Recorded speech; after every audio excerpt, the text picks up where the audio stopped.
حال ہی میں ایک کتاب چھپی ہے، ڈاکٹر سید رضوان علی ندوی، وہ محقق ہیں تاریخ کے، انہوں نے بڑی تاریخی تحقیق کے بعد جو باتیں بیان کی ہیں وہ میں آپ کے سامنے رکھ رہا ہوں۔ عرب میں جنوب مغرب کی کونے میں جہاں یہ یمن بھی آباد ہے، اس کے اوپر نجران ہے، اسی علاقے میں یمامہ کا علاقہ کہلاتا ہے۔ یہاں ایک قبیلہ آباد تھا، بنو تمیم۔ یہ جو لوگ تھے بڑے کرخت مزاج، جنگجو، اکھڑ، ضدی، اور جس بات کو ایک دفعہ مان لے اس پر اڑ جانے والے اور مر مٹنے والے۔ یہیں سے فتنہ پہلا اٹھا تھا۔ سب سے بڑا جو نئے جھوٹے نبی کھڑے ہوئے تھے ان میں سب سے بڑا تو مسلمہ کذاب تھا، یہی تو علاقہ تھا، اور اس کے خلاف اس فتنے کی سرکوبی میں کتنے صحابہ، 1200 صحابہ ایک جنگ کے اندر شہید ہوئے، جن میں 500 جو ہیں وہ حفاظ تھے رضی اللہ تعالیٰ عنہ اجمعین۔ تو یہ لوگ جو یہ تھے بڑے زوردار تھے۔ اس قبیلے کے بارے میں حضرت عمر رضی اللہ تعالیٰ عنہ نے ایک بڑی عجیب حکمت عملی اختیار کی۔ ان کو وہاں سے اکھاڑ کر اور ایران کی سرحدوں پر آباد کر دیا، اب جہاں پر جہاد ہو رہا تھا، تاکہ ان کے اندر جو یہ جنگجوئی ہے یہ اب اس مقصد کے لیے استعمال ہو، اب وہ دارالاسلام کی توسیع کے مقصد کے لیے استعمال ہو، اور وہ ہوئی۔ حضرت عمر نے 2 چھاؤنیاں بنائی تھی رضی اللہ تعالیٰ، کوفہ اور بصرہ، کیونکہ ظاہر بات ہے کہ اب جو اسلام کا دائرہ پھیل رہا تھا اور اسلامی حکومت پھیل رہی تھی، اور زیادہ تر جو ہے مشرق کی طرف پھیل رہی تھی، ایران اور خراسان وغیرہ کی طرف، تو اب مدینے سے اس کا کنٹرول اتنا آسان نہیں تھا، فاصلہ تھا، تو چھاؤنیاں بنائیں تاکہ یہ اس سرحد کے اوپر یہ موجودہ مرکز رہے، یہاں فوجیں موجود رہیں، کہیں کوئی بغاوت ہو تو اس کو کچلنے کے لیے وہ قوت فوری طور پر دستیاب ہو سکے۔ یہ لوگ ہیں کہ جو عبداللہ ابن سبا کی فتنے سے سب سے زیادہ متاثر ہوئے۔ ان کی مزاج میں وہ کمی تو تھی نا، حضرت عمر بھی ان کا جو ایک مضبوط کنٹرول تھا انہیں دبائے رکھا ہے، اور ان کا رخ جو ہے ایک دوسری طرف موڑ کر اس سے اسلام کو فائدہ پہنچایا۔ لیکن اس کے بعد جب فتنہ جو آیا یہ عبداللہ ابن سبا، تو سب سے بڑھ کر یہی لوگ اس کے ماننے والے، اور انہی میں سے وہ لوگ تھے جنہوں نے جانیں بھی دے دی ہیں، جنہیں حضرت علی نے زندہ جلایا ہے، اس لیے کہ وہ کہتے تھے کہ علی خدا ہے۔ اے علی تم خدا ہو، تم ہمیں آگ میں جلا رہے ہو، یہ تو تم ہمارا امتحان لے رہے ہو۔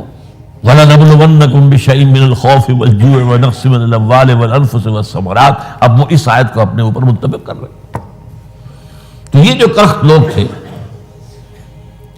انہوں نے در حقیقت جو ہے عبداللہ ابن سبا کے کردار میں سب سے بڑا رول پلے کیا، اور انہی کے ہاتھوں حضرت عثمان شہید ہوئے رضی اللہ تعالیٰ۔ اور اس کے بعد انہوں نے حضرت علی رضی اللہ تعالیٰ عنہ کو اپنے گھیرے میں لے لیا، کیونکہ انہی کی کثیر تعداد موجود تھی مدینے میں جب حضرت عثمان شہید ہوئے۔ اس کے بعد اب ظاہر بات ہے کہ کوئی نہ کوئی تو خلیفہ ہونا چاہیے تھا۔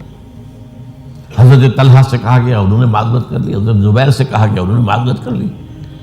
اب ظاہر بات ہے کہ حضرت علی آخر امت کو چھوڑا تو نہیں جا سکتا تھا بغیر امام کے، انہوں نے قبول کر لی، اگرچہ حضرت حسن روکتے رہے کہ ابا جان یہ ان لوگوں کی بیعت جو ہے آپ قبول نہ کیجیے۔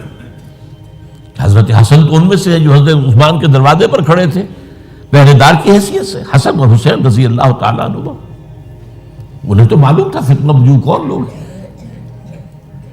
اس کے بعد حضرت علی رضی اللہ تعالیٰ عنہ نے اسی حکمت سے، جس حکمت کے تحت حضرت عمر نے یہ چھاونیاں آباد کی تھی، دارالخلافہ بھی مدینے سے کوفہ منتقل کر دیا تاکہ پورے عالم اسلام کو کنٹرول کیا جا سکے اس مرکز کے ساتھ۔ اس کا نتیجہ یہ نکلا کہ اب گویا کہ حضرت علی کے گرد ان لوگوں کا گھیراؤ مکمل، کوفے میں یہی تو آباد تھے، کوفی یہی تو تھے، حضرت عمر نے انہیں لا کے یہاں آباد کیا تھا۔ جب حضرت علی نے کوفے کو اپنا دارالخلافہ قرار دیا تو گویا کہ ان کا پھر عمل دخل بہت بڑھ گیا۔ ایک طریقے سے یوں کہا جا سکتا ہے کہ انہوں نے اب حضرت علی رضی اللہ تعالیٰ عنہ کو اپنے محاصرے میں لے لیا، چنانچہ جنگ جمل کے موقع پر یہ ہوا ہے کہ صلح ہو گئی تھی.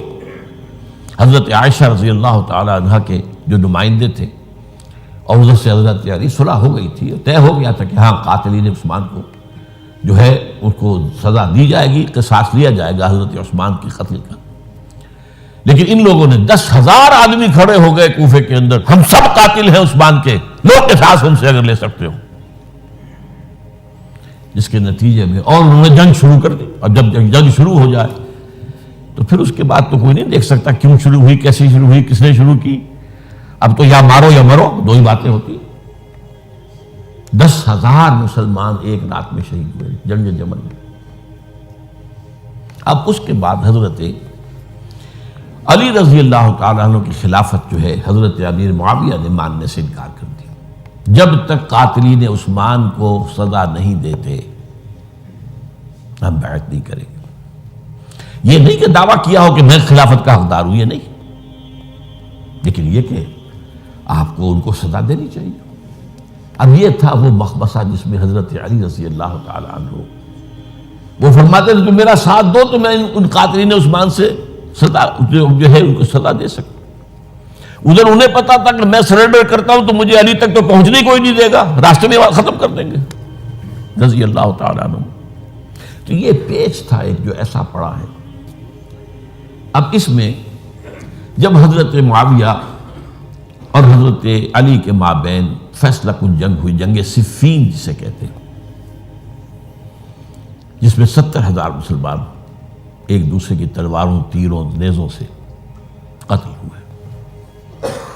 اس موقع پر حضرت معاویہ کی طرف سے ایک آفر آئی. قرآن مجید کو نیزے پر اٹھا کر لوگوں نے کہا کہ یہ خونریزی بند کر دو، ہم قرآن کا فیصلہ ماننے کو تیار ہیں. حضرت علی دیکھ رہے تھے کہ یہ اصل میں میری فتح کو شکست سے بدلنے کا پروگرام ہے. تقریباً فتح میری ہو چکی ہے، لیکن یہ جو طبقہ تھا یہ ان کا نہیں، بڑی ٹھیک بات کہہ رہے ہیں، وہ مانیے ان کی بات، جنگ بند کی.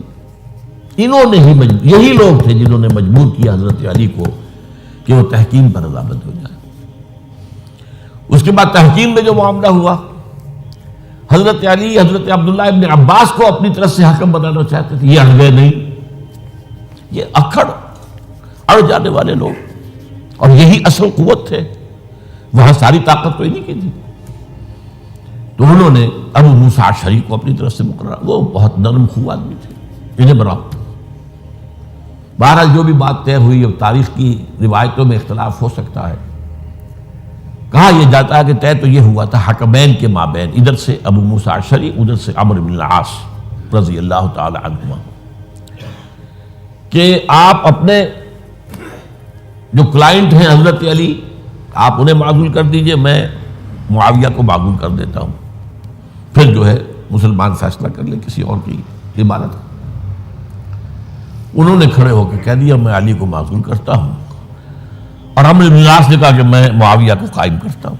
اب یہ ہے روایت، واللہ عالم اس میں کتنا سچ ہے کتنا جھوٹ ہے. میں کوئی مورخ نہیں ہوں، میں کوئی تاریخ کا محقق نہیں ہوں. اس کے بعد جو ہے اب یہ لوگ جنہوں نے کہا کہ مانیے تحکیم کو، اور جب انہوں نے حضرت علی نے اس تحکیم کے فیصلے کو ماننے سے انکار کیا تو باغی ہو گئے، حضرت علی کو کافر قرار دیا، اور جا کر ایک جگہ پر حرورہ ایک جگہ تھی وہاں پر جا کے جمع ہو گئے، جتھا بندی کی، بہت بڑی طاقت پر وہاں کر. انہوں نے طے کیا کہ علی بھی کافر ہو گیا، معاویہ بھی کافر ہو گیا، عمرو بن العاص بھی کافر ہو گئے، سب کافر ہیں. حضرت علی کی طرف سے ایک گئے سفیر ان سے بات کرنے کے لیے، تو انہوں نے کہا تم نے تو کہا تھا کہ تحکیم کو تسلیم کرو، کہ ہاں ہم نے گناہ کیا تھا، کفر کیا تھا، ہم توبہ کی ہم نے. اگر علی بھی مان لے کہ میں نے مان کر کفر کیا تھا اب میں توبہ کرتا ہوں تو ہم ان کی بات مان لیں گے. اب حضرت علی اس طرح کا جھوٹ کیسے بولتے ہیں؟ انہوں نے تو کوئی کفر نہیں کیا تھا. بہرحال انہوں نے پھر بھی نرمی برتی کہ دیکھو اگر تم کوئی خونریزی نہیں کرو گے، فساد نہیں مچاؤ گے تو میں تمہیں کچھ نہیں کہوں گا. لیکن وہ اپنی ان شرارتوں سے بعد نہیں آئے. تو پھر تیسری جو بڑی جنگ ہوئی ہے ان جنگوں میں، جنگ نہروان کہلاتی ہے، حضرت علی کی جنگ خوارج کے ساتھ، جس میں 4000 خارجی جو ہے وہ قتل ہوئے۔ اور یہ بات اب آپ نوٹ کر لیجئے کہ یہ لوگ جیسا کہ اکھڑ بھی تھے لیکن اپنی بات پر ڈٹ جانے والے تھے، لیکن ساتھ ہی دیندار بھی تھے، نمازی اور روزہ دار بھی تھے۔ یہ اس طرح کے لوگ نہیں تھے کہ جو فاسق اور فاجر ہو، بس یہ مزاج کا ایک ہے جس بات دل میں بیٹھ گئی اڑ گئے۔ تو یہ اصل میں انہوں نے پھر فیصلہ کیا کہ اور تو ہمارے بس میں اب کچھ نہیں ہے، ان تینوں کو قتل کر دیا جائے، علی کو بھی اور معاویہ کو بھی اور عمرو بن العاص کو بھی۔ تو ایک جگہ ان کی سازش ہوئی، 3 آدمی معین ہو گئے، ایک ہی وقت کا طے فیصلہ ہو گیا، فلاں تاریخ کو فجر کے وقت تم جاؤ، وہ تم کوفے کی جامع مسجد میں، جب علی نماز جماعت کرا رہے ہو خنجر مارو انہیں۔ اور یہ اس کا نام ابن ملجم تھا، خارجی، یہ وہی لوگ بنو تمیم کے لوگ۔ دوسرا جو تھا وہ دمشق میں حضرت معاویہ کو قتل کرنے شہید کرنے کے لیے پہنچ گیا۔ تیسرا مصر پہنچ گیا حضرت عمرو بن العاص کو۔ اب یہ بات اللہ کی طرف سے ہے، یہ تو اس کی مشیت ہے، اس کا فیصلہ ہے۔ حضرت علی پر وار کارگر ہوا، اب شہید ہو گئے۔ حضرت معاویہ پر وہ وار ذرا اوچھا پڑا، زخمی تو ہوئے لیکن آپ کی جان بچ گئی۔ عمرو بن العاص اس روز مسجد میں کسی معمولی کی وجہ سے، عذر کی وجہ سے فجر میں آئی نہیں سکے، لہذا حضرت علی کی شہادت ہو گئی۔ اب یہ ہے اصل پس منظر، کن لوگوں نے کیا شہید، اصل میں وہ سمجھ لینے کی بات ہے۔ یہ خوارج نے شہید کیا، لیکن خوارج کا فتنہ سبائی فتنے ہی کا آف شوٹ ہے، اسی کے ذیل میں ہے، اسی کی ایک شاخ ہے، اسی کا ایک نتیجہ ہے۔ یہ خوارج جو ہے بعد میں بھی ان کی مسلسل جو ہے وہ جنگیں رہی ہیں۔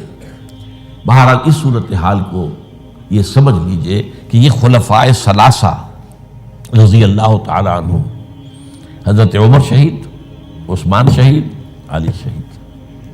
عجیب بات ہے کہ تینوں کا نام عین سے شروع ہوتا ہے، عمر عین سے، عثمان عین سے، علی عین سے، تینوں شہید ہوئے ہیں۔ لیکن یہ کہ یہ ہے تاریخی پس منظر۔ اب اس کے بعد میں صرف آپ کو چند اشارے دوں گا، میں نہیں چاہتا کہ اس سے آگے کوئی تفصیل سے گفتگو ہو۔ حضرت علی کی شہادت کے بعد لوگوں نے، جبکہ ابھی حضرت علی زخمی تھے، انتقال نہیں ہوا تھا، آپ سے پوچھا کہ ہم حسن کے ہاتھ پر بیعت کر لیں رضی اللہ تعالیٰ۔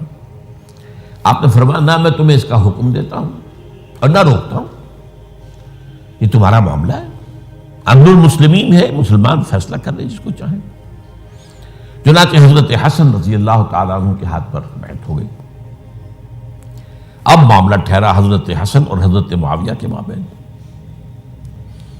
6 ماہ خلافت رہی ہے حضرت حسن کی رضی اللہ تعالیٰ، اور میں انہیں 5واں خلیفہ راشد مانتا ہوں۔ ابو بکر، عمر، عثمان، علی، حسن، انہوں نے کوئی اپنی قوت سے خلافت حاصل نہیں کی تھی، بلکہ مسلمانوں نے انہیں خلیفہ بنایا تھا۔ لیکن یہ اس قدر صلح جو انسان تھے، بہت نرم طبیعت کے انسان، جب انہوں نے دیکھا کہ یہ تو پھر خوریزی کا معاملہ ہو رہا ہے، ابھی معاویہ کے پاس 40,000 کا لشکر تھا، ان کے پاس بھی بڑا لشکر موجود تھا، بلکہ 40,000 ان کے پاس تھا، حضرت معاویہ کے پاس اس سے بڑا تھا۔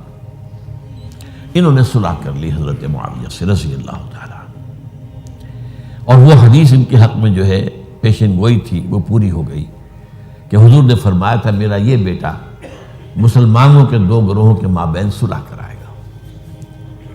یہ سن 41 ہجری کا واقعہ ہے جب صلح ہو گئی اور حضرت حسن دستبردار ہو گئے اور امیر معاویہ کو اب خلیفہ تسلیم کر لیا گیا۔ اس کو عام الجماعہ کہتے ہیں، یعنی وہ انتشار اور تفرقہ جو صوبائی فتنے سے شروع ہوا تھا، اگرچہ اس کا نقطہ آغاز تو بالفعل بنا شہادت عثمان، پھر وہ جنگ جمل اور جنگ صفین اور جنگ نہروان، اور اس کا ایک نتیجہ جو نکلا وہ کیا تھا کہ اسلامی حکومت کی حدود کی جو توسیع ہو رہی تھی وہ عمل رک گیا۔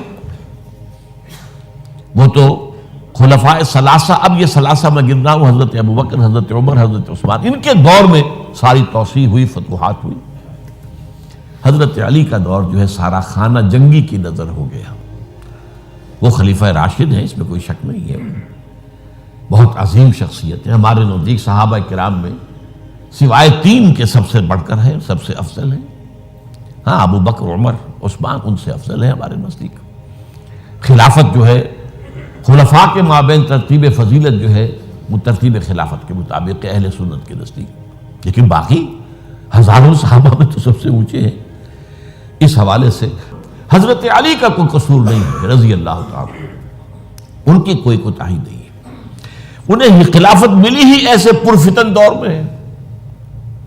اگر کہنا جو ہے اگرچہ روکا گیا ہے کہ یہ کلمہ لو مت استعمال کیا کرو، اگر یوں ہوتا تو یوں ہو جاتا، لیکن یہ کہ بہرحال ہمارا سوچنے کا ایک انداز ہے. اگر حضرت علی کو اول دور میں خلافت ملی ہوتی تو ان کے کچھ اور نتائج اور ہوتے.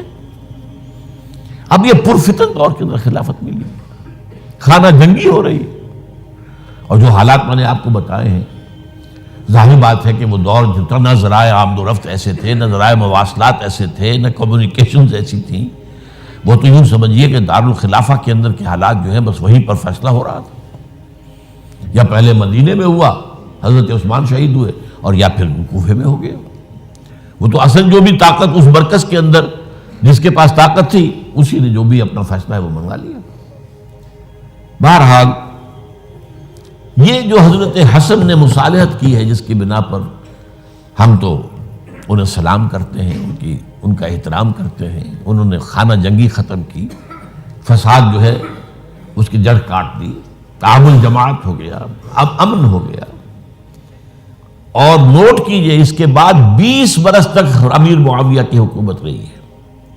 20 برس اور کامل امن رہا ہے. اس میں یہ بھی ہے کہ ان کے تدبر کو بھی دخل حاصل تھا.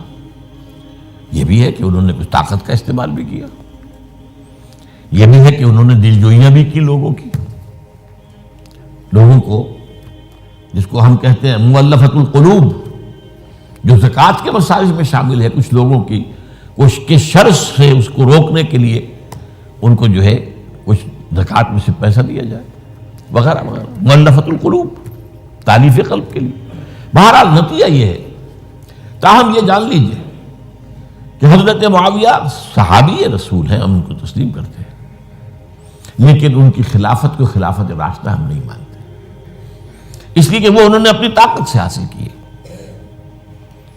میں نے اسی لیے کہا حضرت حسن رضی اللہ تعالیٰ عنہ کی خلافت خلافت راشدہ ہے، لیکن حضرت معاویہ کی خلافت خلافت راشدہ، اگرچہ اس میں عمل رہا، اور وہ جو عمل رک گیا تھا، وہ جو مزید توسیع دارالاسلام کی، وہ دوبارہ شروع ہو گیا. خراسان کی طرف پیش قدمی شروع ہو گئی. ادھر پہلا بیڑا بنایا حضرت معاویہ نے رضی اللہ تعالیٰ عنہ، اور یہ بحیرہ روم کے بعد جزائر کو فتح بھی کیا.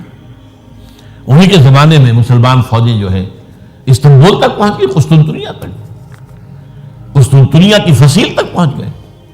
اگرچہ فتح نہیں ہو سکا قسطنطنیہ اس وقت، وہ تو بعد میں کئی 100 سال بعد ترک جو خلیفہ تھا اس کے ہاتھوں فتح ہوا، محمد فاتح. لیکن یہ کہ باہر پہنچ گئے تھے وہاں تک، یہ عمل بھی شروع ہو گیا. لیکن انہی لوگوں نے حضرت حسن کو گالیاں دی اس کام پر کہ تم نے صلح کیوں کی. امیر الکافرین کہا، امیر المنافقین کہا، اور انہیں خطاب یا آر المومنین، اے مومنوں کے لیے آر کی کا اور شرم کے باعث، اور ان کے خیمے پر حملہ کیا، اسے جلایا. ان کی جان کے در پہ تھے کہ تم نے صلح کیوں کی. یہ اکھڑ لوگ، یہ لوگ، اس کے بعد اب میں صرف اشارہ کر رہا ہوں، یہی لوگ تھے اصل میں جو 20 برس کے بعد پھر جو حادثہ سانحہ کربلا ہوا ہے اس کا مین کردار یہ تھا. صرف چند جملے اس وقت کہوں گا. سانحہ کربلا پر میرا کتاب جو موجود ہے وہ آپ پڑھیے.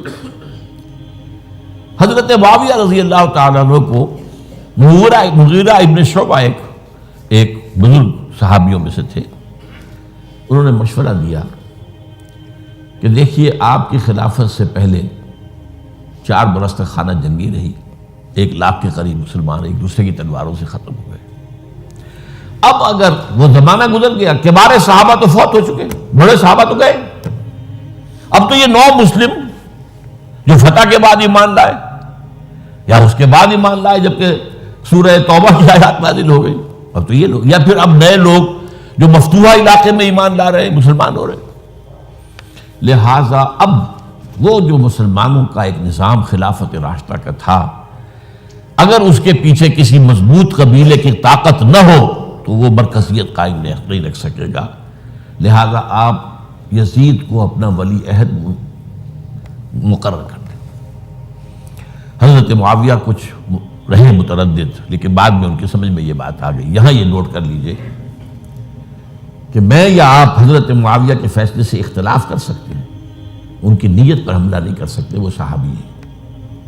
الصحابہ کلہم عدول، ان کی نیت بھی یہی تھی، مسئلہ سمجھی اس میں کہ وہی امن جو ہے وہ برقرار رہے۔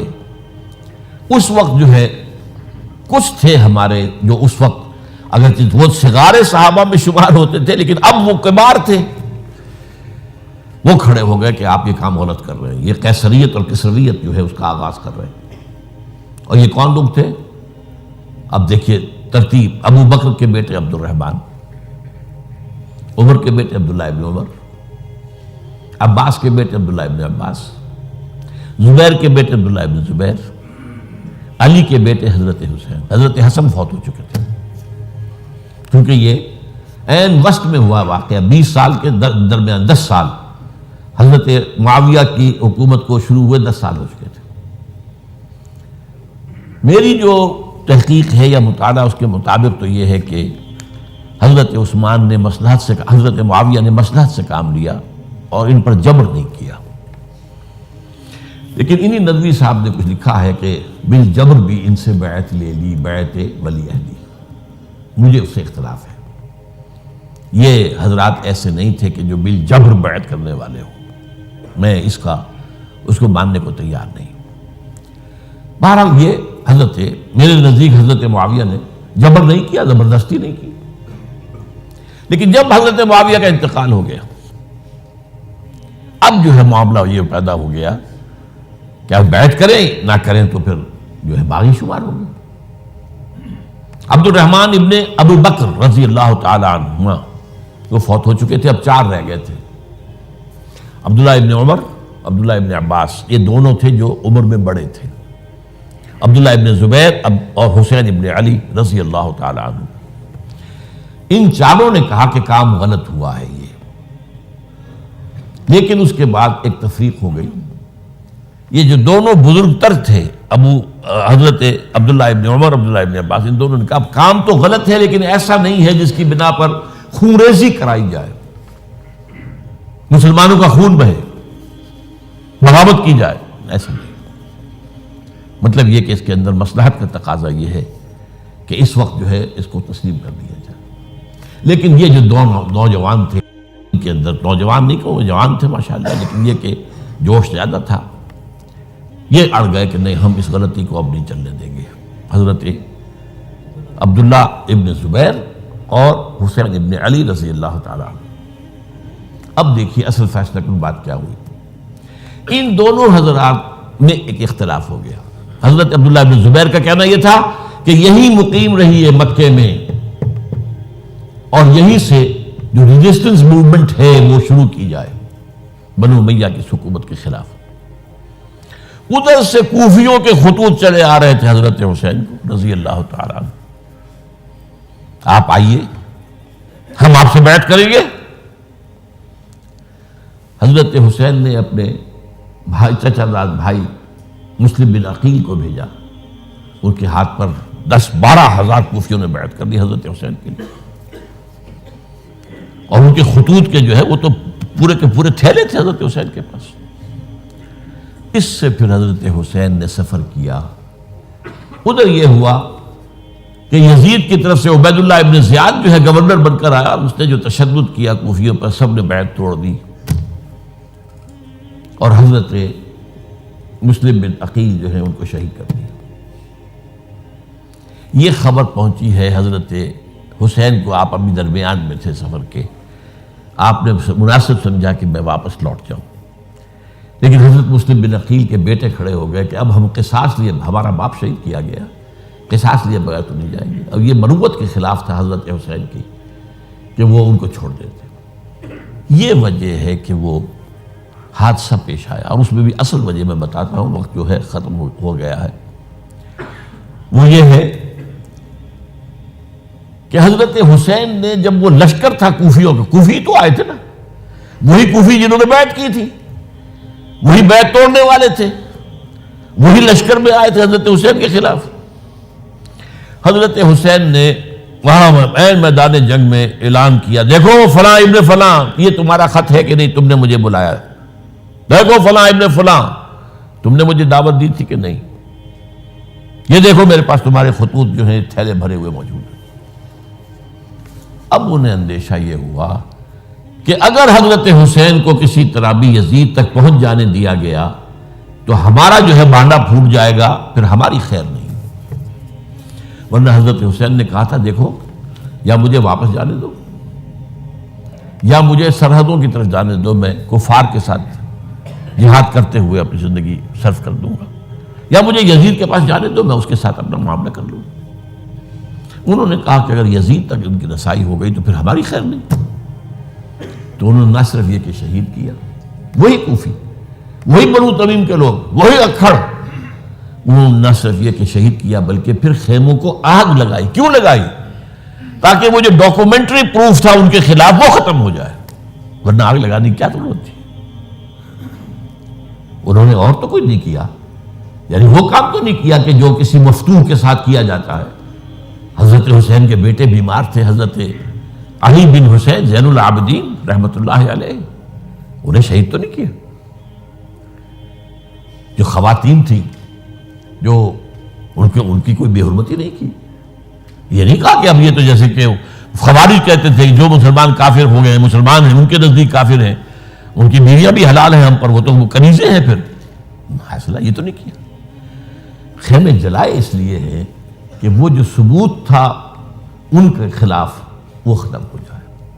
یہ حادثہ فاجعہ بھی در حقیقت اسی سلسلہ سبائیہ، وہ فتنہ جو ہے اسی کا اس کی ایک کڑی ہے۔ یہ ہے وہ ہماری تاریخ کے جو ہمارا صدر اول ہے، اس میں جو یہ شہادتیں ہوئی ہیں ان کا تاریخی پس منظر۔ آج اسی پر اکتفا کر رہا ہوں۔ اقول قولی ھذا واستغفر اللہ لی ولکم ولسائر المسلمین والمسلمات۔